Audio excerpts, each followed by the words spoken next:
Christopher mau tanya, Tuhan Yesus tuh diciptakan atau tidak?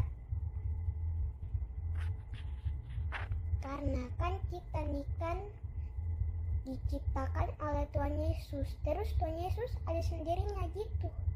Jadi tadi Stoffel sudah bilang Tuhan Yesus. Kalau namanya Tuhan, maka Tuhan itu di atas manusia. Tuhan itu bukan selevel atau sama derajat dengan manusia. Tuhan itu di atas manusia. Nah, dan Tuhan Yesus itu memang pernah jadi manusia sama seperti Stoffel. Tapi aslinya dia itu adalah Tuhan. Dia itu adalah Tuhan Allah. Nah, karena dia Tuhan Allah, maka dia yang menciptakan semua, termasuk semua manusia, menciptakan Bapak Ani, menciptakan Stoffel, Bapak Mama, Opa Oma, semua Tuhan Yesus yang ciptakan. Assalamualaikum warahmatullahi wabarakatuh. Masih kembali di channel terbaru saya. Terima kasih pada teman-teman masih setia menonton, mendukung, menyaksikan konten dari channel ini. Tentunya kita sudah mendengarkan bagaimana cuplikan videonya. Ada satu pertanyaan yang cukup menarik ditanyakan anak kecil kepada pendeta Isra Soro ini. Kita ini diciptakan oleh Tuhan Yesus. Lalu siapa yang menciptakan Tuhan Yesus? Apakah Tuhan Yesus itu ada dengan sendirinya? Tapi di awal saja jawaban dari pendeta ini mulai membelot. Karena jawaban dari pendeta ini mengatakan, langit dan bumi diciptakan oleh Tuhan Yesus. Semua manusia itu diciptakan oleh Tuhan Yesus. Sedangkan pertanyaan anak kecil ini, siapa yang menciptakan Tuhan Yesus? Apakah Tuhan Yesus itu ada dengan sendirinya?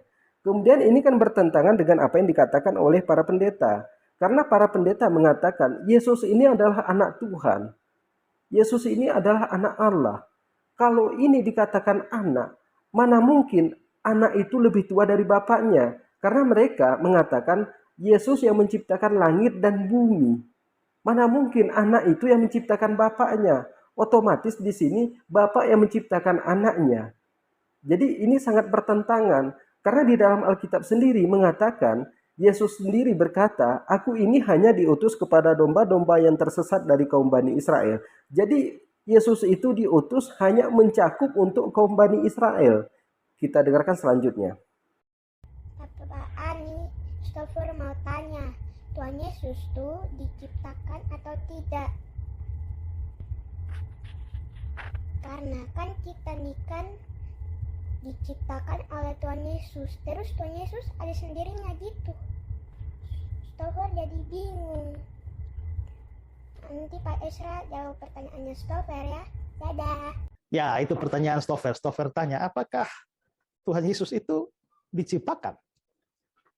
Stoffel jadi bingung, soalnya kita ini kan diciptakan oleh Tuhan Yesus. Terus Tuhan Yesus yang cipta siapa?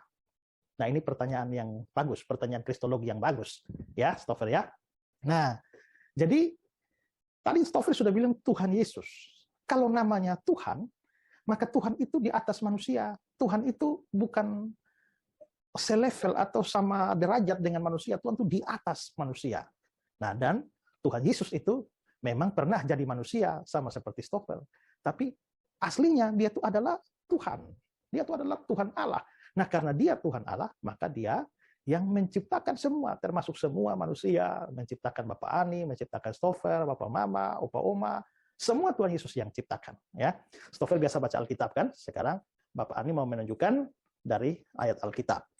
Di dalam Yohanes pasal 1, ayat yang ketiga, nah, dibilang begini, segala sesuatu dijadikan oleh dia nih Tuhan Yesus. Segala sesuatu dijadikan oleh Tuhan Yesus. Dan tanpa dia, tanpa Tuhan Yesus, tidak ada satupun yang telah terjadi dari segala yang telah dijadikan. Jadi pokoknya semua yang terjadi, yang sudah ada, itu semua diciptakan oleh Tuhan Yesus. Kita tahan sejenak. Jadi pertanyaannya adalah, siapakah yang menciptakan Tuhan Yesus? Apakah Tuhan Yesus itu ada dengan sendirinya? Tapi jawaban dari pendeta ini lain ditanya, lain dijawab. Yang menciptakan langit dan bumi adalah Tuhan Yesus. Yang menciptakan manusia adalah Tuhan Yesus. Justru ini sangat bertentangan dengan apa yang mereka katakan. Karena mereka mengatakan Yesus itu adalah anak Tuhan yang menjelma sebagai manusia. Tujuannya menjelma sebagai manusia untuk menebus dosa manusia. Kita tambahkan pertanyaannya, kepada siapa dia menebus dosa manusia? Kalau dibilang kepada bapaknya, kepada Allah, berarti kan lebih tinggi bapaknya. Berarti bapaknya yang mencipta langit dan bumi ini. Kalau dikatakan Yesus yang menciptakan langit dan bumi, ini lucu. Ada enggak orang itu lebih tua anaknya daripada bapaknya. Bapak anaknya yang menciptakan bapaknya. Jadi penjelasannya aja udah mulai ngawur. Wajar aja anak kecil pun bingung dengan ketuhanan di dalam kekristenan ini. Kita lanjutkan. Batu, kayu, pohon, sungai, laut, langit, bunga, manusia, binatang, planet-planet, bintang-bintang, pokoknya semua itu diciptakan oleh Tuhan Yesus. Nah, lalu ada ayat lain lagi. Ayat yang lain lagi itu adalah Kolose 1 ayat yang ke-16. Karena di dalam dialah, dia nih Tuhan Yesus. Karena di dalam Tuhan Yesuslah telah diciptakan segala sesuatu. Itu yang Bapak Ani bilang, batu, kayu, langit, ya, bumi, planet, bintang, matahari, bulan. Yang ada di surga, ini malaikat-malaikat yang ada di surga juga Tuhan Yesus yang cipta. Dan yang ada di bumi, semua yang ada di bumi, ya, itu batu, kayu, ikan, binatang, tumbuhan, apapun semua. Yang kelihatan, yang Stoffer bisa lihat kan, yang Stoffer bisa lihat itu diciptakan kan, pohon Stoffer bisa lihat, batu Stoffer bisa lihat. Kita sudah mendengarkan bagaimana penjelasan dari Pendeta Esra Soru ini.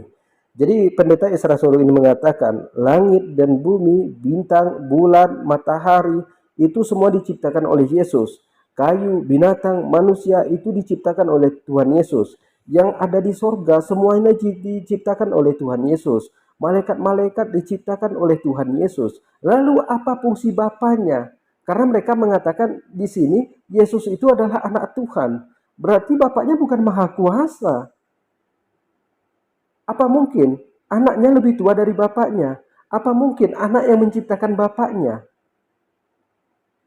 Lalu apa tujuan Yesus datang ke dunia ini? Untuk menebus dosa manusia? Dosa siapa? Sedangkan Yesus sendiri tidak pernah mengakui dirinya Tuhan.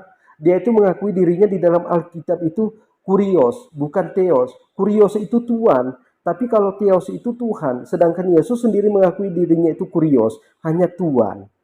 Kemudian dikatakan di dalam Alkitab, akulah Tuhan dan gurumu, katamu itu tepat sekali. Apa seperti itu jawaban Yesus? Kalimat aslinya bukan seperti itu. Akulah Tuhan dan gurumu, katamu itu tepat sekali. Yesus mengaku Tuhan dan guru, bukan Tuhan dan guru. Tapi mereka ubah dari Tuhan ini menjadi Tuhan. Bukan kita benci kepada agama Kristen, tapi di sini anak kecil aja bingung memahami konsep ketuhanan di dalam kekristenan ini. Apakah saya benci kepada orang Kristen? Tidak, saya banyak berteman dengan pendeta, saya banyak berteman dengan orang Kristen. Tapi di sini kan bingung menjelaskan konsep ketuhanannya. Di sini dia anak Tuhan, di sini dia lebih tua dari bapaknya. Di sini dia diciptakan, tapi di sana dia yang menciptakan. Ini kan aneh jadinya. Nah, jadi mungkin cukup sekian. Assalamualaikum warahmatullahi wabarakatuh.